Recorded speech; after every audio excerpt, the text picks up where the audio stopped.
selamat siang, salam sejahtera untuk kita semua. Tadi saya menangkap apa yang disampaikan oleh Prof. Sidartawan. Katanya kalau mengobati diabetes itu ribet, benar ya Pak ya? Nah, supaya nggak ribet, nah, makanya kita mulai aja dengan prediabetes. Nah, gitu. Jadi itu seperti itulah kira-kira yang harus kita kerjakan ya. Jadi ini adalah topik yang akan kita bahas, ya, bagaimana sebetulnya kita mengidentifikasi prediabetes, seberapa besar masalahnya, kemudian memang inilah waktunya kita melakukan intervensi yang lebih mudah, ya, tapi juga tidak murah. Jadi prediabetes jangan dibilang bahwa itu adalah pendekatan yang murah, tetapi pasti dia akan lebih berkualitas, gitu ya. Nah, saya kira prediabetes itu mulai diubah-ubah itu belum begitu lama ya. Jadi di sini ada rekomendasi dari IDE tahun 2018. Nah, di situ dikatakan siapa-siapa sebetulnya yang harus kita lakukan screening karena kan prediabetes itu tanpa gejala. Jadi kita bisa lihat di situ, yaitu misalnya di situ disampaikan kalau dia ada obesitas ataupun dia ada komoditas yang lain, usianya dan seterusnya. Dan juga khusus untuk anak-anak juga ada tempatnya kita untuk melakukan screening, khususnya kalau memang dia ada overweight dan juga memang ada keturunan dari diabetes. Nah, mengenai diagnosa dari prediabetes itu kita bisa lihat ya di dalam slide ini bahwa memang gula darah puasa ya itu antara 100 sampai 125, kemudian pada saat OGTT prandial itu antara 140 sampai 200 dan ABA1C itu antara 5,7 sampai dengan 6,4. Jadi ini adalah kriteria dari prediabetes. Nah, kalau kita lihat di slide ini bahwa memang ternyata prevalensi dari prediabetes itu juga tinggi. Kalau kita lihat di Indonesia itu ya, kita bisa lihat di sini di Indonesia masuk ke mana? Ke Southeast Asia atau Asia Selatan juga bisa masuk itu ya, karena memang kita tergantung dari ini IDF atau WHO masuk mana nih? Tidak. Western Pacific ya. Berarti kita memang cukup tinggi angka diabetesnya dan angka prediabetesnya juga cukup tinggi. Kalau kita lihat di sini bahwa Indonesia masuk kurang lebih prediabetesnya itu adalah sekitar 10% lebih, ya 10% lebih, ya. Oke. Nah sekarang kita masuk ke faktor risiko untuk prediabetes, baik untuk prediabetes untuk menjadi diabetes maupun juga untuk komplikasi, walaupun dia belum diabetes. Nah kalau kita lihat dari Danjing Study, ya ini di Cina. Dia mengikuti pasien-pasien prediabetes, jumlahnya cukup banyak, 500, dan diikuti itu selama 6 tahun. Dan di situ ada dibagi dua kelompok, yang dilakukan intervensi dan yang tidak dilakukan intervensi.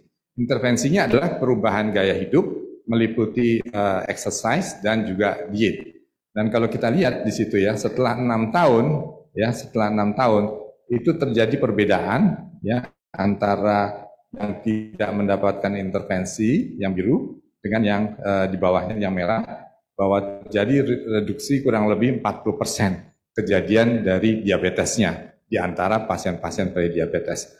Kalau kemudian diobservasi terus ya, dipantau terus sampai 20 tahun yang tidak dilakukan intervensi itu hampir 100% dia menjadi diabetes. Sedangkan yang dulu pernah dilakukan intervensi perubahan gaya hidup ya, itu dia kemudian masih lebih sedikit terjadi risk reduction-nya sekitar di sini 15% ya.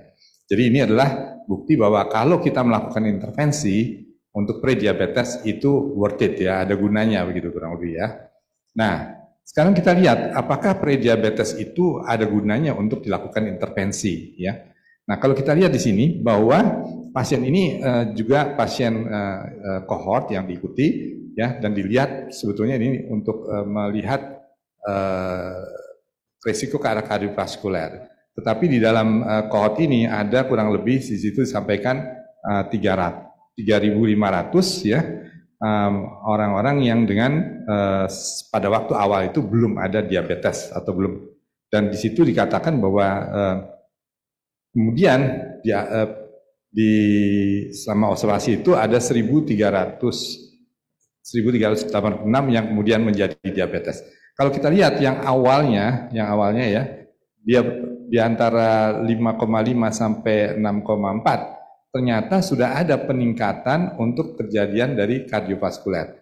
Begitu dia di atas 6,5, ya, ini setelah observasi 15 tahun ya, itu maka angka kejadian kardiovaskulernya jelas meningkat. Tetapi di sini mau menyampaikan bahwa yang prediabetes saat masuknya juga dia sudah ada peningkatan dari kardiovaskuler tadi.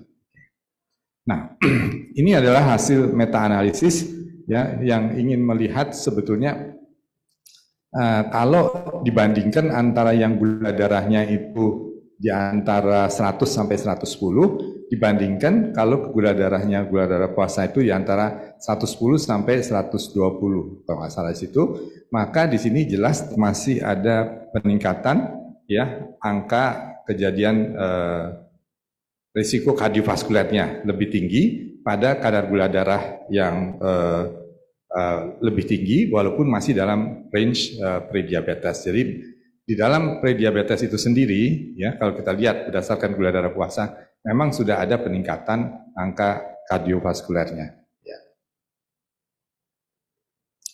Itu adalah makroangiopati ya, kardiovaskuler disease. Nah, bagaimana dengan mikrovaskuler? Ternyata juga sudah ada bahwa walaupun dia ini masih dalam prediabetes, dia sudah ada peningkatan dari retinopati, peningkatan dari nefropati, ya, dan juga mikrovaskuler yang lainnya. Jadi ini membuktikan bahwa prediabetes juga berkaitan dengan risiko mikro dan makroangiopati. Jadi memang yang ingin disampaikan, memang prediabetes ini saatnya lah kita melakukan intervensi. Ya, tetapi ya kita bisa maklum seperti juga dislipidemia pada prediabetes tanpa gejala ya. Prof. Sidat selalu mengatakan kalau nggak ada gejala nangkepnya susah dan pemantauannya juga sulit ya. Itulah yang menjadi masalah kita bersama. Walaupun kita tahu bahwa itu sebetulnya waktu yang paling tepat kalau kita mau melakukan intervensi.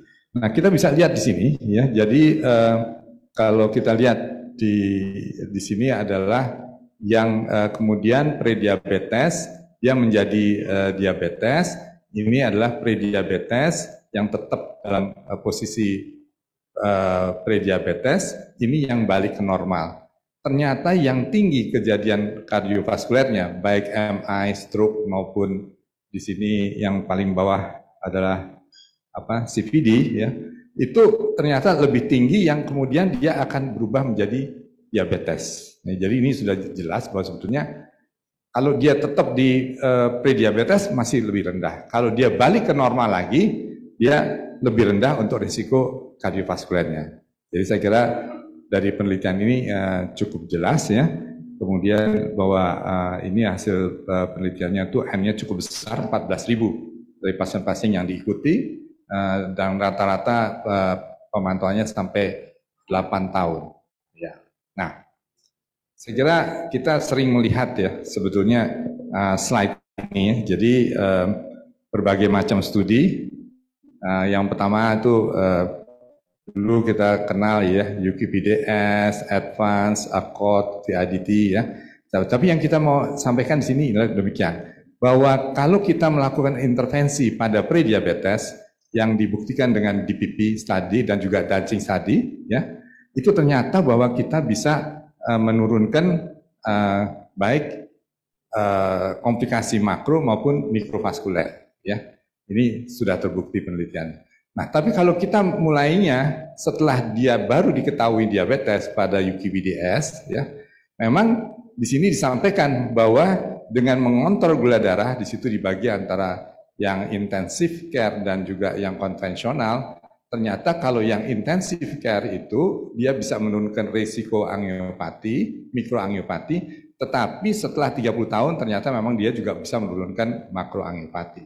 Nah, kalau kita mulainya lebih lambat, yaitu pada pasien-pasien diabetes yang sudah ada komplikasi, misalnya pada VIDT, Kalau kita terlalu strict untuk mengontrol gula darahnya, ternyata dia bisa malah meningkatkan risiko kardiovaskuler bahkan kematian. Nah, jadi sini mau mengatakan kalau mau mengelola pasien kita secara intensif, nah mulainya di sini aja yang sebelah kiri ya prediabetes. Kalau di sini ya belum tentu hasilnya bagus ya.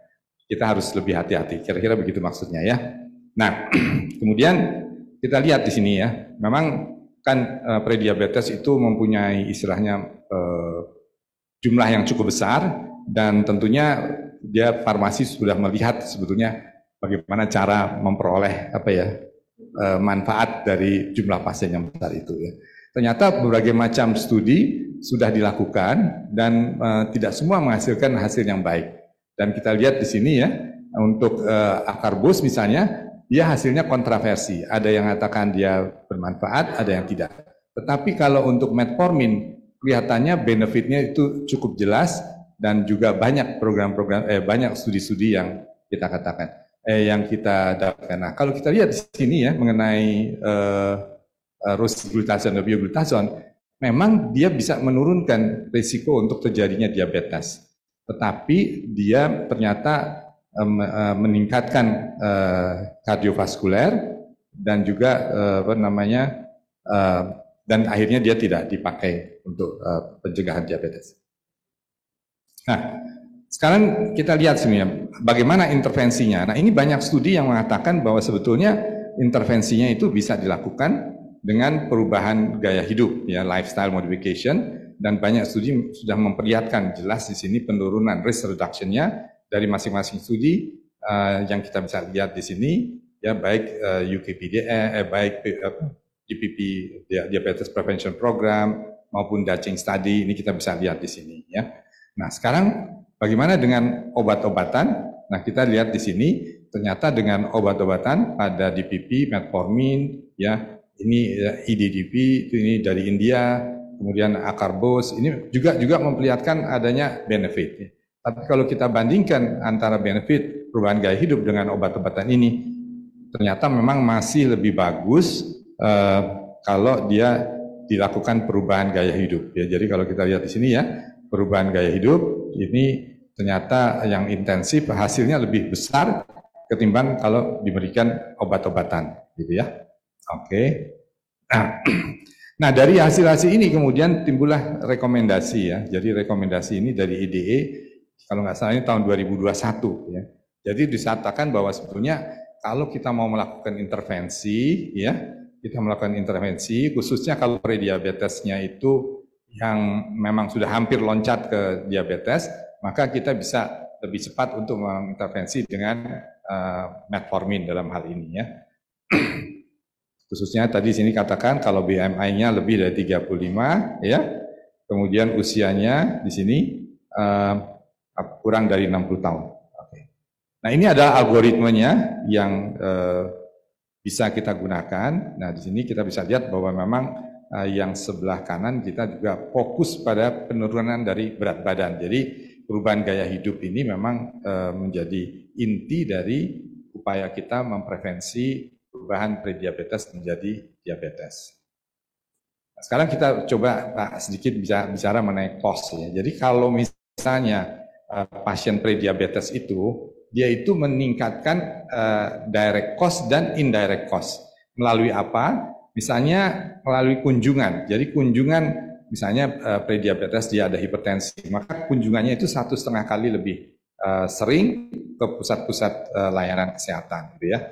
Dan kemudian juga loss productivity. Jadi dia pasien-pasien yang prediabetes itu seringkali dia tidak masuk kerja dan juga adanya early mortality. Jadi ini adalah cost dari seorang dengan prediabetes ya. Nah, sekarang kalau kita lihat berapa sih biayanya kalau misalnya perubahan gaya hidup. Karena kan kemudian orang tadi katakan bahwa sebetulnya perubahan gaya hidup lebih efektif ketimbang dari kita memberikan obat akarbos atau metformin ataupun orlistat. Jadi kita bisa lihat di sini ya, kemudian risk reduction-nya itu berapa dan berapa biaya yang harus dibayar. Jadi di sini misalnya untuk diet dan exercise itu ternyata itu masih lebih mahal daripada kita memberikan metformin ya.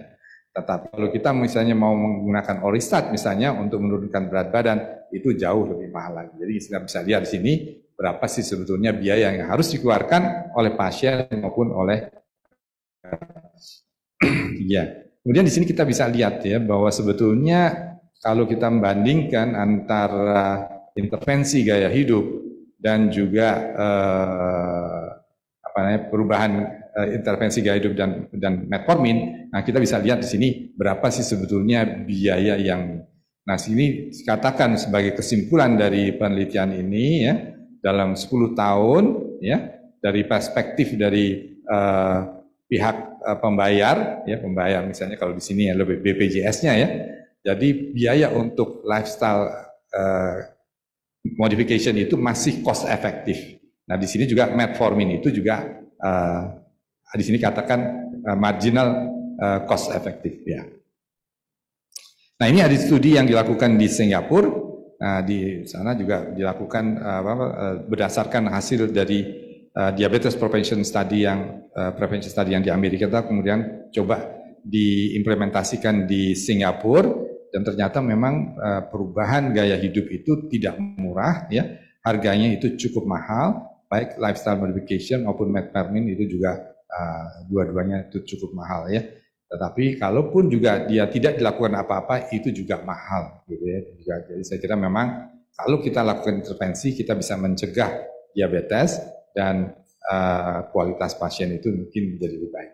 Jadi mungkin di sini kita lihat memang metformin adalah salah satu obat yang cukup ideal untuk melakukan pencegahan dari diabetes. Dan di ADA rekomendasi yang terakhir mengenai tahun 2022 ini, memang di situ sudah dimasukkan bahwa metformin ini bisa direkomendasikan pada pasien-pasien prediabetes ya, dengan BMI yang lebih dari 35 ya. Oke.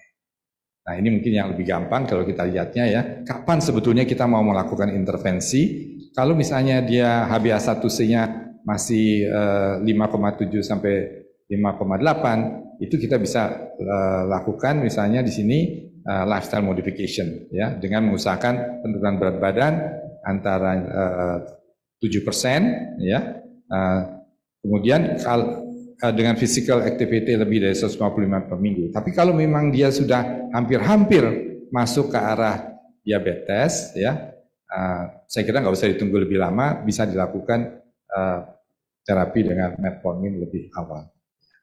Mungkin itu aja yang perlu kami sampaikan. Terima kasih atas perhatiannya. Saya akan menyampaikan mengenai khususnya masuk dalam diabetes yang ribet tadi, kata Prof. Pradana dan Prof. Sidar, khususnya dalam segi pengobatan, dan sebenarnya ini adalah lebih pada teman-teman kita yang di lini pertama ya, layanan kesehatan pertama, obat yang paling lama ya sebenarnya, metformin dan glibenclamide ya. Saya mau bicara mengenai itu, sehingga judulnya adalah The Substantial Complication in Diabetes, Role of Early Combination Therapy. Jadi ini lebih awal, kalau tadi pre-diabetes lebih awal, ini pengobatan yang lebih awal tentunya. Ya, saya mendapat sponsor dari PT Merck dalam hal ini, dan slide ini semata-mata hanya untuk pendidikan saja. Outline dari apa yang akan saya sampaikan, overview, kemudian rasional dan clinical efficacy-nya. Nah, kita mulai dengan masalah utama, yaitu mengenai jumlah nih ya. Kita di Indonesia, tadi disebutkan di West Pacific, Indonesia, beberapa negara tetangga, ada Thailand, Filipina, dan Malaysia. Ini hasil dari Riskesdas terakhir, yaitu Indonesia jumlah penyandang diabetesnya adalah 10,6 juta ya, besar, cukup besar ya. Jadi perlu bantuan Anda semua untuk menangani. Nah, masalahnya kemudian adalah mayoritas dari penyandang diabetes yang sudah mendapat pengobatan itu sebagian besar belum mencapai target yang baik ya, yaitu HbA1c kurang dari 7 ya. Kita lihat di sini Australia yang mungkin kita anggap lebih maju, ada penelitian dari Saint Vincent-nya itu hanya 30% saja yang sudah mencapai kurang dari 7, sementara kita lihat Korea 43,5% lebih bagus. Nah, kita sendiri dari Diabcare adalah 32,1. Jadi masih lebih banyak yang belum mencapai HbA1c-nya ya. Nah, kemudian dalam pencapaian itu kita tentu menghadapi kendala, baik pun dari pasien, dari provider, dari kita sendiri. Misalnya dari pasien mengenai pengobatan, mengenai akibat samping dan sebagainya.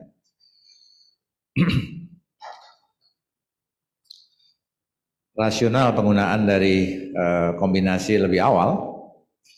Nah, sebenarnya dalam pengobatan diabetes ini selalu kita, saya ingat Prof. Sarwono selalu mengingatkan start low, go slow. Kita obati sebisa mungkin serendah mungkin gulanya, kemudian lebih awal dan lebih lama atau lebih ekstrem lagi seumur-umur ya, tidak ada ujungnya. Dan jangan lupa harus safe ya dan rasional. Ya, slide ini hanya menunjukkan bahwa antara pendekatan konvensional dan intensif ya, yang biru adalah yang konvensional, yang hitam adalah yang agresif ya atau intensif. Hanya menunjukkan bahwa kalau dengan yang klasik itu pencapaian HbA1c-nya akan lama, sementara kalau intensif tentu memberikan hasil pencapaian gula yang lebih baik dan lebih awal ya. Nah, ini dari VEDT penelitiannya, manakala ada kelambatan dalam pencapaian HbA1c tentu sudah akan terjadi risiko komplikasi ya. Tadi malah Prof. Randa sudah menyampaikan pada keadaan prediabetes pun sebenarnya sudah komplikasi ini sudah terjadi sebenarnya ya.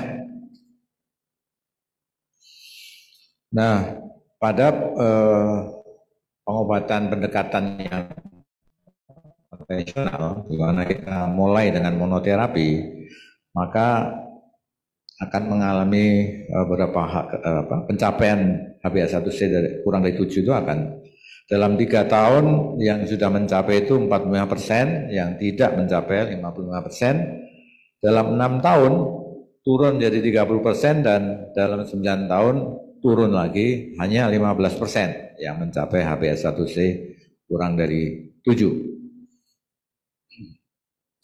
Ini beberapa kombinasi, fixed dose combination antara metformin dan rosiglitazone, ada Avanamed, kemudian metformin dan pioglitazone, dan metformin dengan Sita serta metformin dengan Vilda ya. Di sini ada beberapa yang sudah kita bisa dapatkan, misalnya Yanumed, Avanamed, dan metformin dan glibenclamid dengan nama dagangnya Glucovans. Pada kombinasi dengan unsur obat yang lain, misalnya Rosi, Pio maupun Sita dan Vilda, golongan DPP4, maka profilnya FDG-nya itu sama ya. Tapi sementara kalau kombinasi antara metformin dan glibenclamid dijadikan fixed dose, itu ternyata profilnya meningkat ya. Dengan kita lihat bahwa diabetes tipe 2 itu progresif, artinya bahwa pasien membutuhkan beberapa obat ya, anti hyperglycemic agent ya. Dari beberapa penelitian multicenter didapatkan bahwa separuh dari pasien itu sudah menggunakan 2 macam obat, sepertiga sudah menggunakan 3 sampai 4 macam obat, dan 5,9% sudah menggunakan lebih dari 4 tablet. Ya. Nah, dengan adanya banyak tablet ini, maka akan terkait dengan kepatuhan untuk meminumnya, tentu saja. Kalau makin banyak, tentu makin makin ribet, sehingga kelanjutannya masih menjadi pertanyaan ya. Nah, keunggulan dari fixed dose kombinasi ini menunjukkan bahwa tolerabilitasnya dibandingkan dengan kalau sendiri-sendiri itu lebih baik. Demikian juga safety, dan sebenarnya untuk mencapai tingkat pencapaian gula yang sama itu dibutuhkan dosis yang lebih rendah ya. Nah, sediaan fixed dose ini juga tersedia dalam beberapa pilihan ya. Khususnya untuk glukofansnya ada 3, kombinasi glipen 2,5 dengan 250 metformin, kemudian ada 2,5 dengan 500, dan ada 5 dengan 500. Sehingga bisa kita milih salah satu di antaranya yang sesuai dengan target pasien yang akan kita tangani. Ini adalah menunjukkan bahwa dengan menggunakan fixed dose, maka tingkat kepatuhannya akan lebih tinggi. Kita lihat yang biru muda, sulfonylurea tunggal, yang merah adalah metformin tunggal, sementara yang garis-garis adalah kombinasi fixed dose ya. Jadi yang mencapai goalnya pencapaian gula dengan kepatuhan pada kombinasi ya, pada fixed dose akan lebih baik ya. Nah, ini juga menunjukkan bahwa kepatuhannya pada dibandingkan dengan kombinasi bebas antara metformin dan glibenclamid, maka setelah dijadikan fixed dose lebih baik antara 54 kombinasi bebas dan 77 adalah yang sudah fixed dose. Ini juga menunjukkan yang merah itu setelah menggunakan fixed dose, maka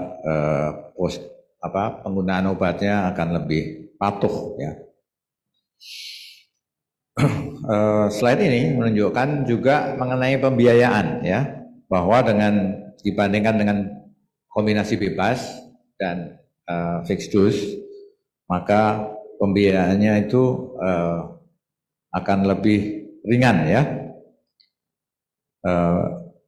Pembiayaan mengenai pengobatan totalnya, hospital inpatient, hospital outpatient, semua menunjukkan bahwa dengan fixed dose ini biayanya lebih rendah ya. Dan fixed dose ini akan meningkatkan efikasi sehingga akan bisa mencapai A1C goal kurang dari 7% yang lebih baik ya. Glucovans, salah satu penelitian ini menunjukkan pencapaiannya 55,9%, sementara yang kombinasi bebas hanya 31,2.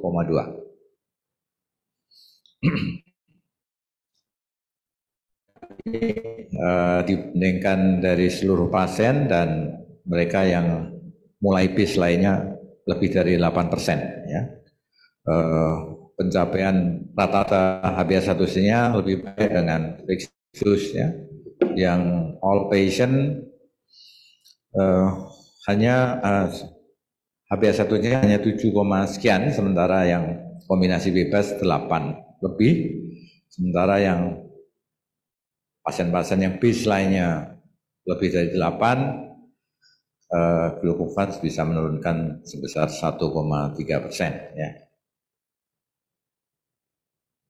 Ya. Kemudian efikasi dan safety dari fixed dose ini.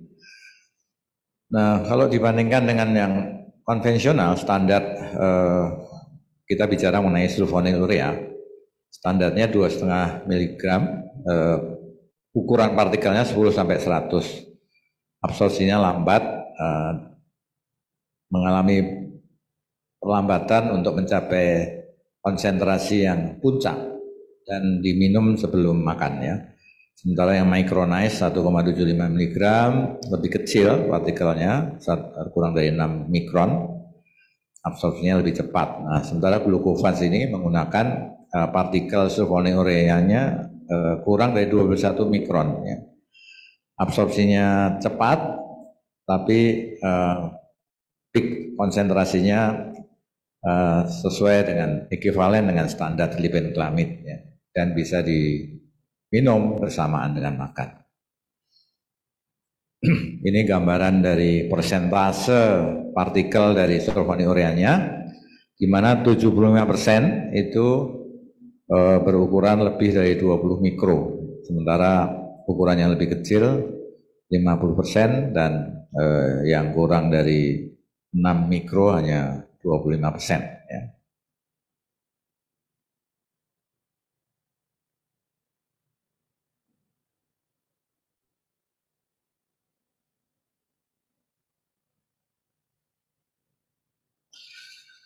Nah, glucovans dibandingkan dengan kombinasi bebas dalam hal kadar plasma glibenclamidnya ini ya, di mana yang merah adalah metformin dan kombinasi bebas, sementara yang biru adalah metformin fixed dose combination dengan sulfonylurea ya. Ini akan menyangkut postprandial blood glucose yang lebih baik dan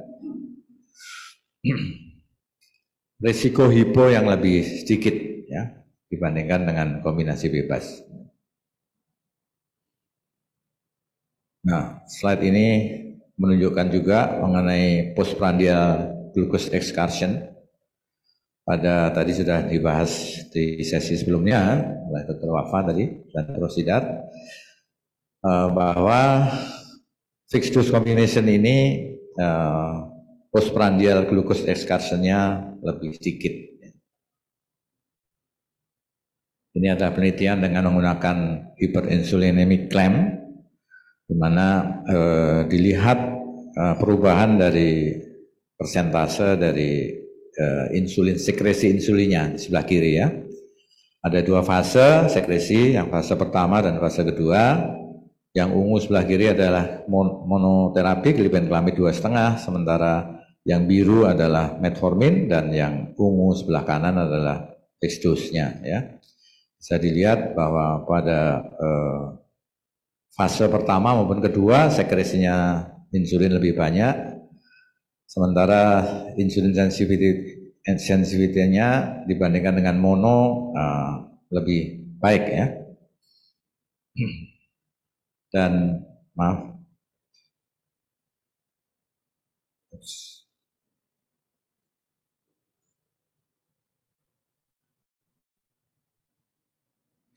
dan ternyata dalam akhir dari penelitian didapatkan bahwa kadar dari komponen obatnya itu lebih sedikit ya pada fixed dose combination, yaitu unsur ininya 708 dan sulfonylurea 3,5 mg, jadi hampir separuh daripada kalau menggunakan kombinasi bebas. Farmakokinetik dari metformin dan glibenclamid di dalam glucovansnya, kita bisa lihat bahwa kecepatan dari absorpsi efektivitas dari setelah diminum antara glucovans dan free combination, unsur glibenclamidnya lebih cepat ya. Kita bisa lihat yang di kolong itu adalah 2,5 jam glucovans, sementara kalau free combinationnya adalah 4 jam. Sementara metforminnya kurang lebih sama. Nah, glucovans ini juga lebih efficacious ya. Kombinasi ini akan menurunkan HbA1c, tadi juga sudah dibahas, dan pencapaian dari mereka yang sudah mencapai target di bawah 7 itu lebih baik ya. Nah ini perbandingan HbA1c pada fixed dose dan kombinasi metformin dengan unsur pengobatan yang lain, misalnya glimepiride, ribaglinid, bio, rosi maupun akarbus ya. Dilihat dari HbA1c-nya, kejadian hiponya, ternyata kombinasi ini lebih baik ya.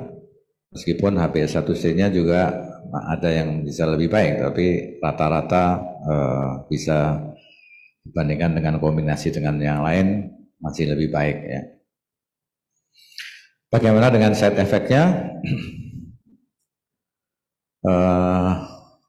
Beberapa side effect yang ada, misalnya metformin, diare, sulfonylurea, hipoglikemik, akarbus, flatulensi, triacylidindion, udema, sementara GLP-1 ataupun DPP-4 inhibitor bisa mengalami gangguan di gastrointestinal maupun pankreatitis ya.